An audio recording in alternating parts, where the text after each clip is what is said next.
C'è un medico veneziano in trincea a combattere il coronavirus nel drammatico epicentro di Bergamo. Il professor Lorenzo D'Antiga, originario del Lido di Venezia, è il primario di pediatria dell'ospedale Giovanni XXIII, oggi più che mai cuore dell'emergenza a Bergamo.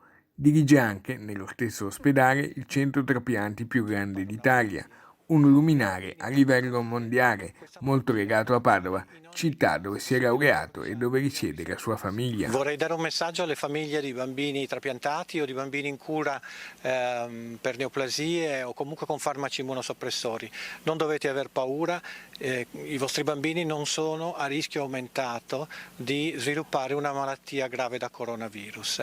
Questo è importante perché non dobbiamo sospendere o posporre degli interventi che sono potenzialmente salvavita. Il professor D'Antiga con la sua equipe è diventato un punto di riferimento a livello mondiale per i bambini che devono sottoporsi a un trapianto. In questo momento siamo contattati da molti centri a livello internazionale che ci chiedono cosa succede ai bambini trapiantati di fegato e di altri organi. Si è arrivati a una importante conclusione scientifica. Un messaggio importante, questa famiglia di coronavirus, non causa un danno diretto al polmone, il danno al polmone è soprattutto mediato dalla risposta immunitaria dell'ospite. Quindi i pazienti immunodepressi, non solo i trapiantati, ma tutti i pazienti con ridotte difese immunitarie, si è dimostrato che non hanno un rischio incrementato di sviluppare una malattia.